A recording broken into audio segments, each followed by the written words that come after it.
When a season ends in a traumatic way, the NFL doesn't allow much time for mourning. The clock never stops. And in Philadelphia, after a painful wild card elimination, the message was clear. Something had to change immediately. That change came fast. Kevin Patullo is no longer the Eagles' offensive coordinator. And now, with the position vacant, one of the most important decisions of the Nick Sirianni era begins, because the problem was never a lack of talent. The problem was turning talent into production when it mattered most. The Eagles' offense entered the 2025 season carrying enormous expectations. A roster full of stars, an established quarterback, one of the league's best collections of skill players, an elite offensive line, and financial investment that ranked at the very top of the NFL. On paper, everything pointed to a team ready to dominate. On the field, the story was very different. Promoting Kevin Patullo to offensive coordinator after Kellen Moore's departure felt like a bet on continuity and stability. But it quickly became clear that the leap was too big. The offense lost rhythm, lost creativity, and most importantly, lost its ability to adjust. The result was a mediocre regular season and a complete collapse in the playoffs against a banged-up San Francisco 49ers defense. The wildcard loss was the breaking point. 2 days later, Patullo was gone. Now, the Eagles officially enter the market looking for a new offensive mind, and the first names connected to the franchise are anything but subtle. Philadelphia is targeting high-profile options, coaches with experience, identity, and credibility. 2 names immediately stand out: Kevin Stefanski and Cliff Kingsbury. That information, revealed by league sources, signals something important. The Eagles aren't just looking for a replacement, they're looking for a course correction. Kevin Stefanski naturally appears as an appealing candidate. The former Cleveland Browns head coach built a reputation as a steady offensive leader with a clear identity and the ability to adapt schemes to available talent. In Cleveland, even amid constant instability at quarterback, he managed to field functional, competitive offenses within their limitations.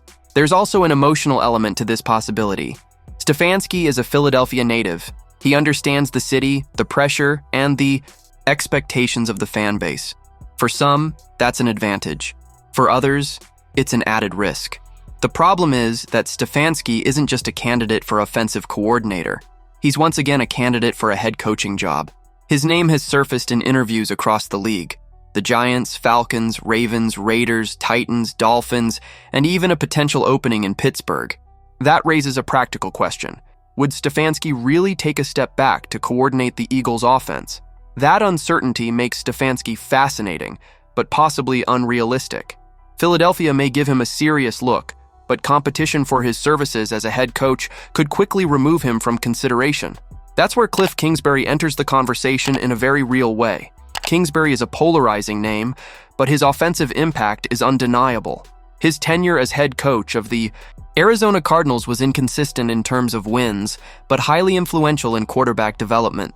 Kyler Murray enjoyed the best years of his career under Kingsbury, earning 2 Pro Bowl selections and leading Arizona to a playoff appearance in 2021.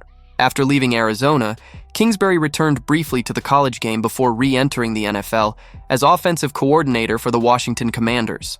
And it was there that his name surged back into league-wide discussions. Under his guidance, rookie quarterback Jayden Daniels delivered one of the most explosive rookie seasons in recent NFL history.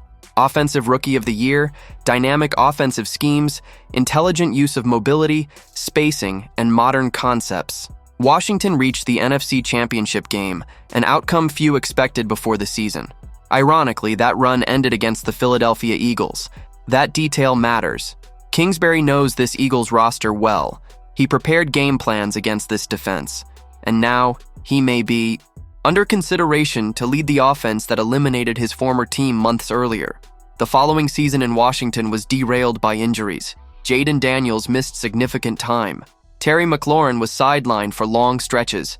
The offense collapsed, the team unraveled, and Kingsbury was let go after a disappointing campaign. Still, many around the league believe the context mattered more than the coordinator himself. Another key point: Kingsbury nearly became the Eagles' offensive coordinator before. In 2024, before accepting the Washington job, Kingsbury interviewed for the same role in Philadelphia. The Eagles chose Kellen Moore instead. That decision worked. Moore led a high-powered offense, fueled by a historic season from Saquon Barkley, and capped it with a Super Bowl title. That success opened the door for Moore to become head coach of the New Orleans Saints. Moore's departure pushed Sirianni to promote Patullo, a move that failed. Now, with Patullo gone, revisiting Kingsbury makes sense. There's familiarity, there's history, there's an understanding of what Philadelphia wants and what it previously passed on. What makes this potential hire even more compelling is the contrast with what failed in 2025. The Eagles' offense was conservative, predictable, and hesitant.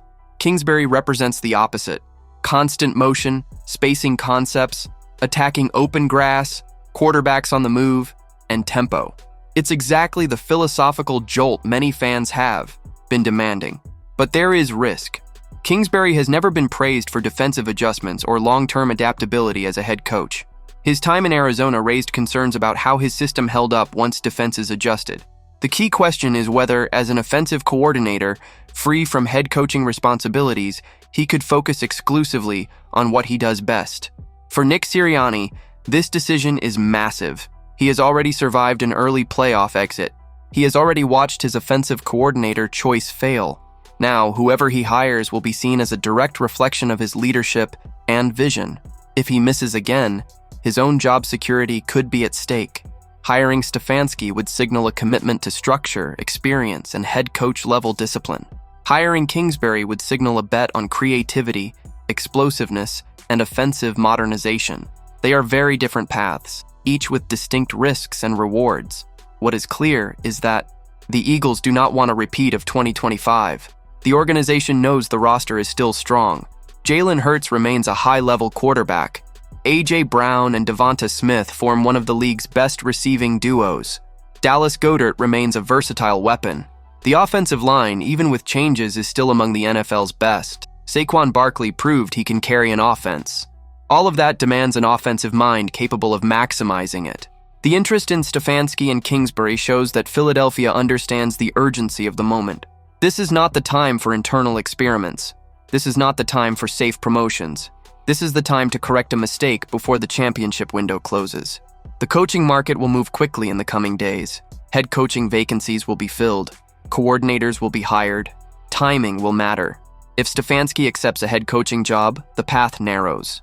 If Kingsbury views Philadelphia as the ideal place to rebuild his reputation, the story could take a dramatic turn. One thing is certain: after finishing 19th in scoring, 24th in total offense, and producing just 19 points at home in the playoffs against a depleted 49ers defense, there is no margin for error. The choice of the next offensive coordinator will not be just a hire. It will be a statement of intent. And in Philadelphia, after everything that happened, the only acceptable intention is to attack. For real.